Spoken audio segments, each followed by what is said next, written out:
is the first webinar of the LINEA Network. So this is a project at the Gender Violence and Health Center, and it's a new initiative. It's a network of individuals and organizations that are working on various issues around child sexual exploitation.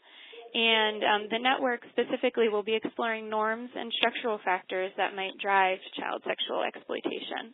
And so as part of this initiative, we'll be presenting bi-monthly webinars, so one webinar every 2 months.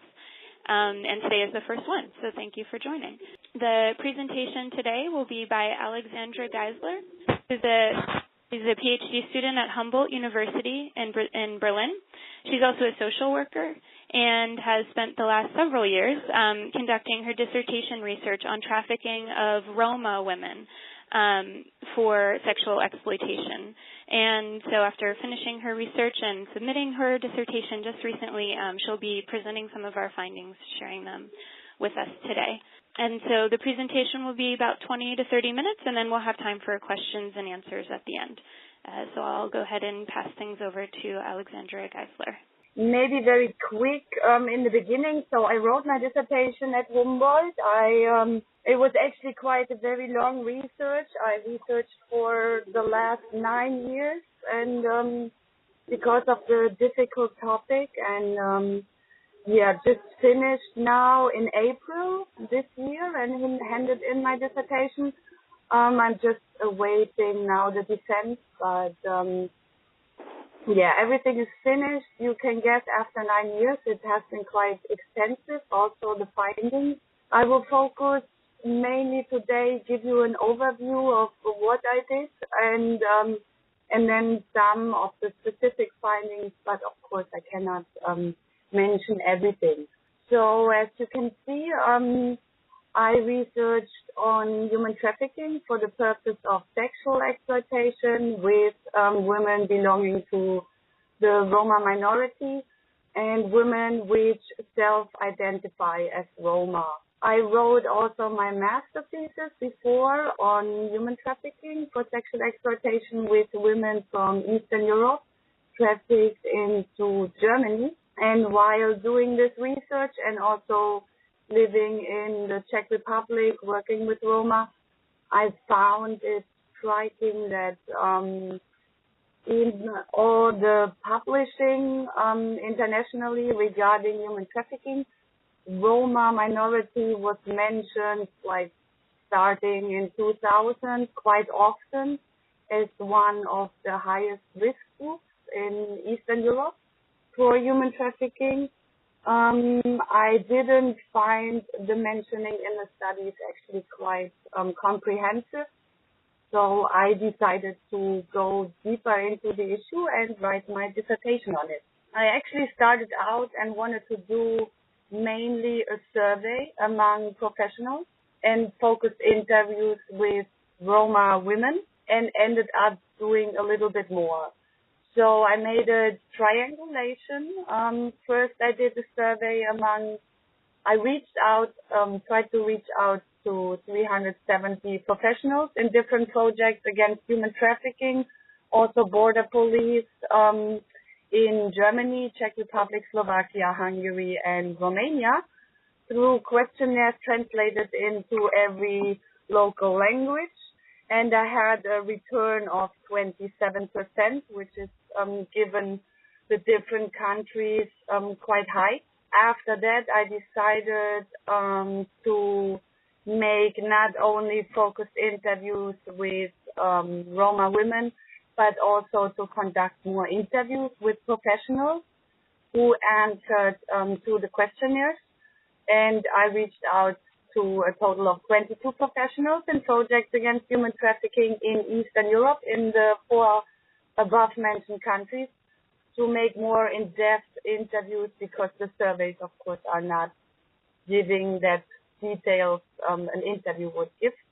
I made, besides the 22 professional interviews, I made 25 interviews with self-identified Roma from Czech Republic, Slovakia, Hungary, and Romania that were affected by human trafficking. Just to give you an idea of like how it splits over the countries. And maybe also to give you an idea why my PhD took almost 9 years, it has been especially regarding self-identified Roma victims. It has been very difficult to get in contact with women and to conduct interviews.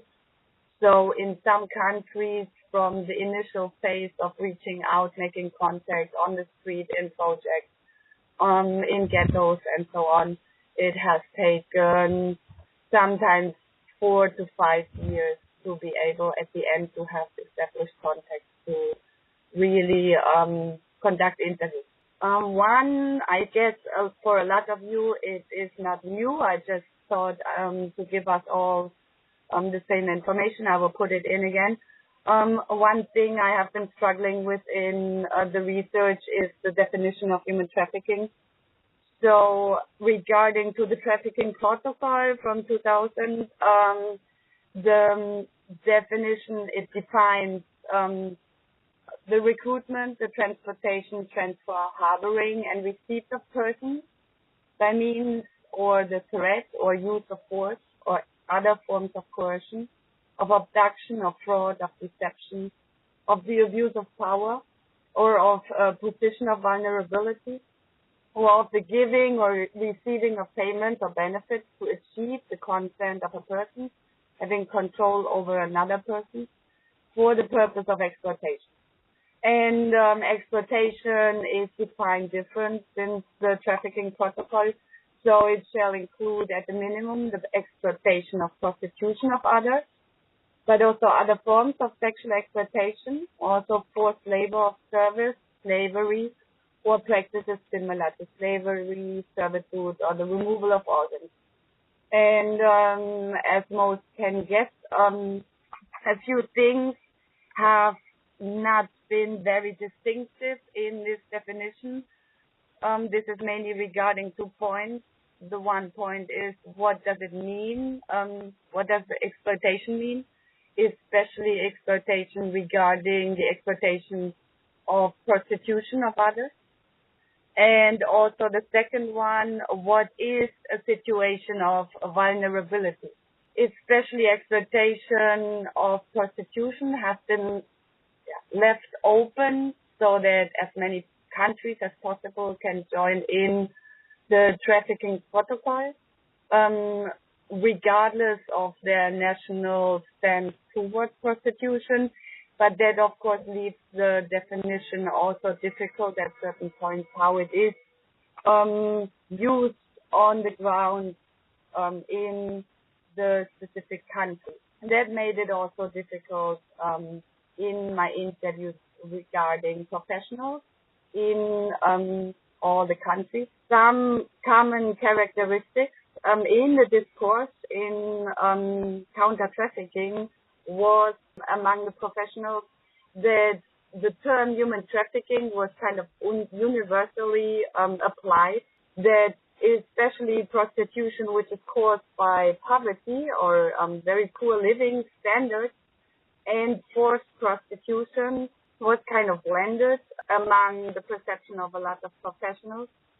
Also, that exploitation of the prostitution of others, pimping and human trafficking was very often blended and put in the same category. So I want to show you a few findings from the survey, and it regards, unfortunately it's in German, the slide, but I will translate it. So it regards the assumptions among the survey, the questionnaire survey from professionals working in counter-trafficking in the 4 countries in Eastern Europe. I asked if Roma victims of human trafficking, like how often they become victims among the general victims they are working with and counseling. What you see on the side when it reads, the first one is often, then it was mentioned frequently, then sometimes and rarely. And most of the professionals answered that Roma women. Roma victims are frequently among the victims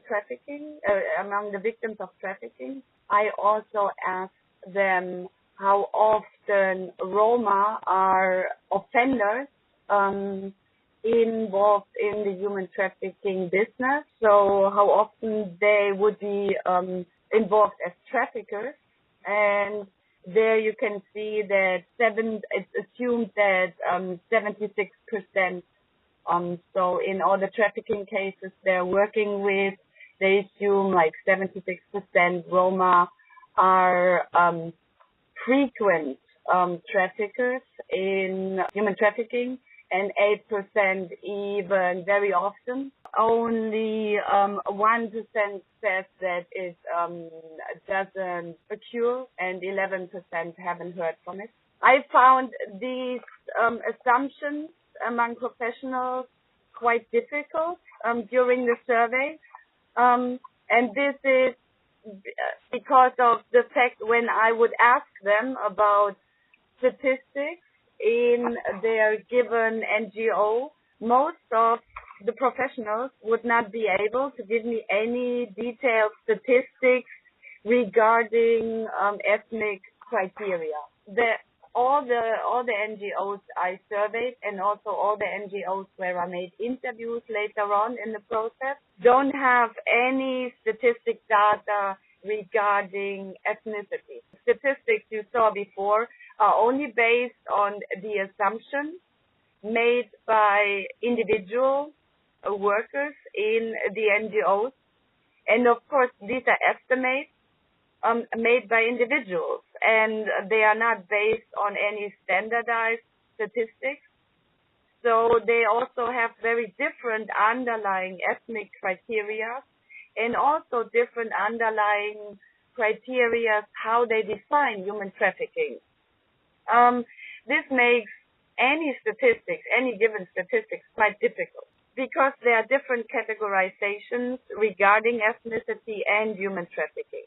Because of this, I decided I want to not have this survey with the questionnaires and the findings out of it just stand alone. So I would conduct in-depth interviews with professionals. I found in the interviews 3 main kinds of argumentation regarding human trafficking discourse with Roma. There would be a part of the professionals who would see no individual or structural risk factors that would make Roma or the Roma ethnicity more vulnerable to trafficking. In general, the whole discussion was more based in the general risks of human trafficking, and also for example, mobility of labor, and the risk assumed also with the mobility of labor and a lack of opportunities. So, and then there would be a different kind of argumentation that would go in the direction that people would see structural social factors and take them also into consideration that can make Roma or specific Roma groups at a certain time and in a specific context more vulnerable to trafficking than other people. Among other things, there was a third kind of argumentation, which was very much based on stereotypical and essential assumptions regarding the Roma ethnicity. And because of these stereotypes, they were assumed with a high risk factor regarding human trafficking. So I kind of called this Romaphobia. I mean, there are different words which are used in this context. So I find Romaphobia kind of fitting. It is usually connected to visibility of ethnic markers. If you cannot identify like a person as the other, you can also not really point them out to, for example, be a criminal or a trafficker and so on. So the noticeability of difference, unfortunately, is very often based on constructed attributes that are found in the interview. So, for example, a differentiation is made on physical appearance, meaning skin color, for example, on profession, for example, on traditional professions among certain Roma groups like musicians, thinkers, garbage collectors, and so on. The differentiation is based on the names, certain names in certain national contexts, which are assumed to be Roma names, like Gabor. The development or the maintenance of an ethnic identity, for example, the wearing of traditional clothes or the self-chosen segregation of some Roma groups. I will show this in some pictures in a second. The extent of social exclusion or marginalization, for example, like poor versus rich, the segregation in form of slums or ghettos, the exclusion from the educational or work sector. So, for example, I would have professionals in interviews telling me about the high percentage of Roma clients among their clients in general. And I would ask them how they identify Roma among their clients. And they would tell me that they'd never ask the woman how they would identify, if ethnicity plays any role. So actually they identify them by these kind of constructed attributes. They identify them among their clients as Roma because maybe of a different skin color or of a certain name or because they come from a certain poor ghetto which is assumed to be highly Roma ethnicity. So this is one problematic aspect, that ethnicity is not talked about, not even among professionals and clients that are kind of working together. The other thing, that certain ethnic markers are put directly into contact with trafficking, which is also happening in a European discourse, migration from Eastern Europe to Western Europe. Certainly, you know a few things from the media. For example, the whole discourse on organized begging and the exploitation of children in connection with economic migration and strategies in the informal sector. So this is kind of academic put, but in the media it's kind of put that, you know, Roma families are traveling to Western Europe. The women are put on the street begging with their babies. And this kind of argumentation is also, I could also find in a lot of interviews that I conducted with professionals. Also, another stereotype regarding Roma and human trafficking was gender roles in Roma communities in connection to early and or arranged marriage. So, of course, forced marriage isn't something I want to approve, but there is still a difference between an arranged marriage and a forced one, or there is a difference between an early marriage and a forced one. And not all marriages in Roma communities are early or arranged and are also certainly not always forced. I mean, it has to be every individual case looked on, but there are kind of general assumptions which are directly put in the context of trafficking. And then another stereotype is the construction of Roma as others, especially as criminals. And this is regarding to Roma men, which are very often seen as traffickers and a threat to the national security, to also the majority in a given country. And they are not only constructed as traffickers of Roma women, so sometimes it's seen as a human trafficking, like inside the ethnicity, but they are also constructed as traffickers of the majority women, so making them even a threat to the certain national majority. In most of the cases, if I would ask them more specific about details, what is really known about the human traffickers in the cases where they counsel the clients, it's the same with the clients. The ethnicity is not really known. It is more of a stereotype than there are really clear statistics or criteria. In my interviews, I found especially two things quite striking. The more visible certain ethnic markers are, the higher the possibility of being stereotyped with trafficking. For example, an ethnic minority of Roma, which belong to the groups of Ola, Vla, or Calderas, which are very often in Eastern Europe living still quite traditional regarding clothing and also housing style, are very often constructed with the stigma trafficking, especially then also when they have gathered some good income over the last years. And there is especially one aspect, I'm not sure how many countries it's really known, but especially in Romania, you can find a lot of Roma castellos, which are usually belonging to the Calderas community, which have been thinkers in the past. And, well, of course, it's not always known like how people make money, but the Roma castellos I've visited, the people I've talked with, they have used migration possibilities to the West, and also all their contacts and making different trades to acquire some money and build castellos, which are very obvious. I will show you some pictures. This would be, for example, a typical Roma castello neighborhood in Romania. As you can see, it's quite nice houses. It shows a lot of money put into the building of the houses.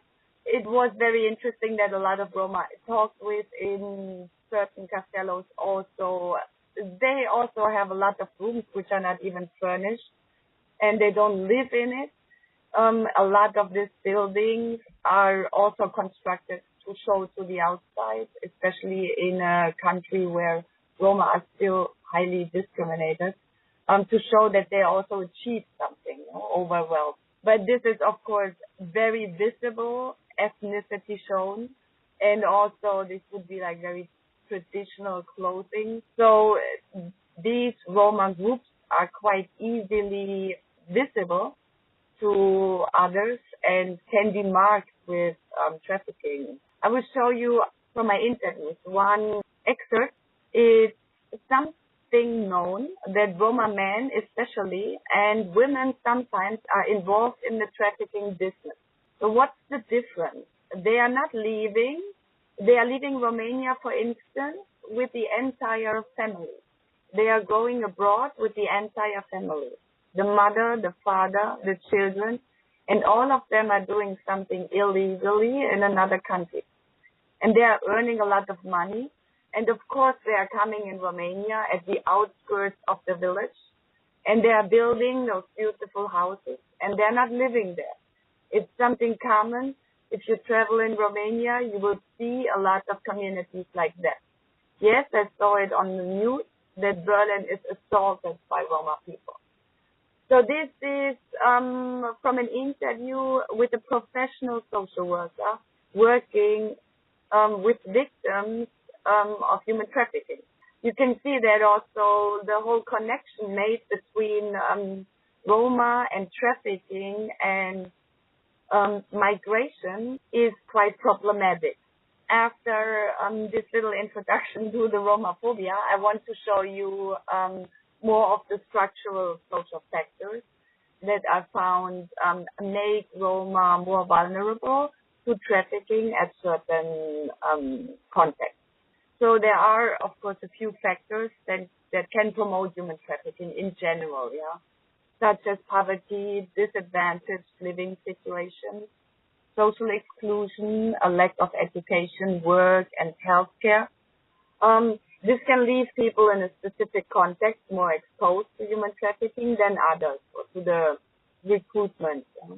The lack of prospects combined with the mobility of labor put people at risk of exploitation. And I don't want to say that Roma ethnicity in general is more vulnerable to trafficking, because you can also find Roma communities which are very tight, which are, for example, very traditional living, very tight, and they care a lot for each other and they watch out for each other.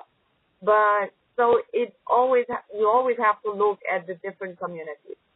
And then, of course, there are not that many traditional communities anymore. So a lot of ghettos, for example, poor ghettos, which are often 80 to 90% Roma ethnicity, they are still not just Roma ethnicity. They are poor, very poor neighborhoods. But because of widespread racism and discrimination, the Roma ethnicity is often marginalized. And it can be assumed that because of this, they are more at risk of being trafficked than the majority population. So a few things that I want to highlight at the end now from my research is first the second wave, then also the recruitment over lover boys and state institutions. I found that, I will show you also just to give you an idea of a few of the ghettos or slums that I made some interviews in. I found that the second wave is kind of a term used in the human trafficking discourse over the last years. It was used mainly for people who would, for example, at one point being trafficked themselves, and then were freed by the traffickers in order to return back home and recruit more people. You see very often that in areas like this, or for example also like this, where the possibilities are very low, the prospects are low, there is quite a mobility of labor, and there are a lot of people willing to take the opportunity and take the chance to search for a better life somewhere else, especially when people, like with this second wave, when people return back to certain communities that are known in the community. For example, a neighbor that went to a Western country in Europe a year ago to find work there, and then returns back home with money, with some clothes, with a car, and is talking about the possibilities there, and is giving people the opportunity to go with them, and is explaining how the work is then done in taking care of elderly or working in the farming industry and so on. And then, unfortunately, people often find themselves in the trafficking circle, and not only forced to exploitative labor, but also in the prostitution business. I give you one example from the interviews, where a cultural pattern is functioning that shows someone from the community left, for example, in Germany, and in a few months came back with money, with a car, with nice clothes. The area is immediately becoming a vulnerable area. Many young people, whether they are Roma or Romanians, will immediately accept an invitation to go in a foreign country. And this cultural pattern is encouraged by the community where it is happening, even by the families of the victims.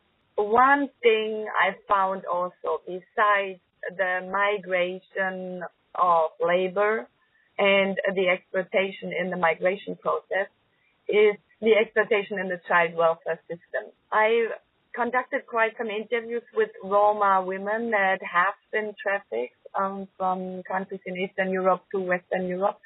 And at the time of their recruitment into the trafficking circle, they have been living in child welfare system. I met women that are now already 5-6 years out of the child welfare system, and they were telling me how they got recruited when they were still like 17, at the end of 17, living in orphanages. Or I also met quite some women in orphanages in different countries that were telling me about men who tried to recruit them at the doors of the orphanage. So what I found actually was, compared to what I know as a social worker here from Germany, quite inadequate child welfare systems in certain countries. I found that there are a lot of times still patterns of placement in orphanages of children as an alternative for poor families. I found in regard to the Roma ethnicity that there are not enough guidelines for the identification of endangerment and of the welfare of the child, and also that very often, because of poor living situation of a Roma family, a child is taken into custody and put into an orphanage to be raised under majority values. And this you can still find in a lot of orphanages in certain countries.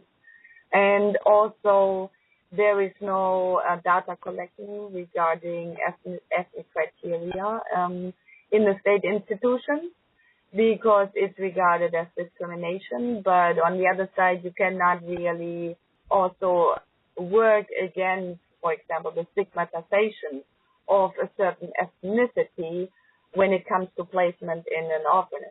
Regarding certain social workers, I found also orphanages which are assumed to have around 80 to 90% Roma ethnicity in the orphanage. So if you now think that traffickers are also targeting these institutions more frequently now, and then there are institutions which have among 80 to 90% Roma ethnicity in the institution, of course, then they become more vulnerable. I mean, in general, the children in the orphanage are vulnerable, but of course, if Roma make up 80%, they are at higher risk. The recruitment and the approach of the traffickers regarding the institutions is often an approach which would be internationally called lover boys. So it is pimps, actually, which target girls in the orphanages, in the state institutions, and they target usually girls at the age of 18. So at the time when they also have to leave the state institution, when they face a lack of aftercare programs, a lack of job prospects, they have very inadequate financial security, and they are even in danger of homelessness when they have to leave the state institutions. So they don't lure them into prostitution directly. What they do is a psychological manipulation. It's also not so often violence or drugs used in some cases, but it's not in the majority of cases. What they do is they promise to fulfill their emotional and physical needs. So they offer them a relationship. They really create a loving and caring relationship. I mean, that is what the victims very often talk about in the beginning. No? And they try to gain their trust, and they offer them to live with them and a place to stay and so on. And then after the allegiance to the so-called lover boy or boyfriend is established, at a certain point they will pressure the women into prostitution to also substitute the income and also to pay for the rent. And in quite some cases, it can lead to trafficking. So I also met women where the lover boys actually maintained the relationship only for a certain time, like a half year, to then sell them directly to traffickers. And then if you especially take a look at the state institutions in certain countries, I made now the example of Romania. In the early 90s, there were over 170,000 orphans institutionalized in Romania. The situation of the orphanages, the state institutions in Romania is still not completely resolved. So at the moment, it's kind of estimated that still 20,000 children remain in orphanages. This is quite a high-risk group for human trafficking if traffickers continue on focusing on state institutions. So I want to come to the end, like just at the end, I would like to give you one slide which shows a little bit the influencing factors in human trafficking regarding the ethnicity Roma that are found. I kind of made it as dimensions of vulnerability.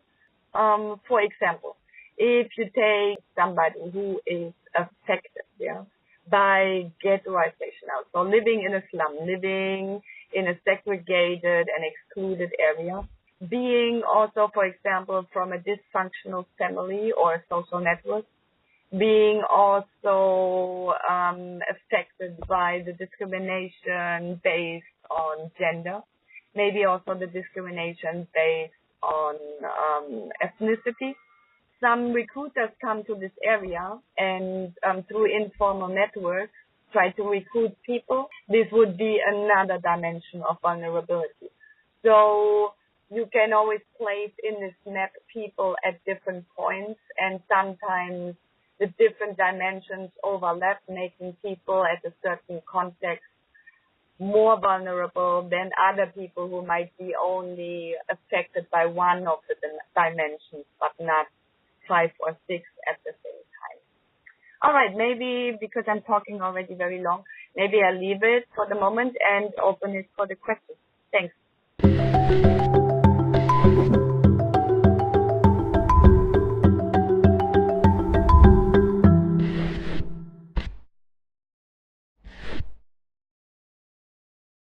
Thank you very much. It was really interesting findings both around the Romaphobia that you identified among the professionals that you spoke with, and also the dimensions of vulnerability for some members of the Roma population. So as Alexandra said, we'll have the floor open now for questions and answers. Okay, I can maybe start us off with a question. The one thing that I was wondering, earlier on you mentioned sort of around the definition of trafficking, that there was sort of convergence of people who were forced into prostitution or maybe engaging in prostitution due to poverty and other forces, and that those were often blended, I think, in the minds of the professionals that you spoke with. I was kind of wondering, what problems do you think that this causes, or, what are sort of the implications of that blending? I think one problem is that because there are in the different criminal laws, I mean, there are usually criminal laws also regarding pimping, and I find it quite difficult if the term human trafficking is used in an inflationary way, so that on almost everything where people can see some kind of exploitation, the term human trafficking is put on as a label. It makes it very difficult at a certain point to keep an academic standard. And because there are clear guidelines, or people at least should say what their understanding of vulnerability is, and what they mean, for example, by exploitation of the prostitution of others. I mean, in certain countries, you have in the human trafficking protocols of the countries, you have clear definitions of what is meant by the exploitation, what is meant by this, and but in some countries you don't. But professionals try to work on clearer definitions also regarding the certain context, because it might be different in different countries. And I think this is very important to work on clearer definitions. But some of the professionals I interviewed, they didn't even know the definition of the international trafficking protocol. Leave alone even if there's a definition in their national criminal law. So, and this makes it then, I find, very difficult if you work in the field of counter-trafficking, and besides the counseling, you also want to, maintain statistics, and also you influence the discourse by giving estimates. We have a question from Javier. The question is, so this is from Javier Gulliet. Sorry if I'm mispronouncing that. He's from the MPP program at the Hertie School of Governance, also in Berlin, and he's also engaged with the LINEA project. We've been working with him on social norms. And he says, thank you for the webinar. Given the variety and intensity of the structural factors you mentioned, do you know of any cases anywhere of effective prevention of sexual exploitation of Roma individuals? Cases in which a project, policy, or intervention led to a significant decrease or eradication of exploitation and associated risks for Roma? And if yes, how did that project, policy, or program work? Did it address structural factors directly? Okay, let me think, because I also don't want to be too negative on this, but there haven't been many studies on Roma. I mean, studies only targeting Roma and human trafficking. So the problem is that in the countries that are researched, so Romania, Hungary, Czech Republic, and Slovakia, regarding human trafficking, all the projects they don't keep any statistics on ethnic criteria. So it's not even clear to say how many Roma are really affected by human trafficking that go through these projects. But then this would be only one part of Roma that would be affected by human trafficking.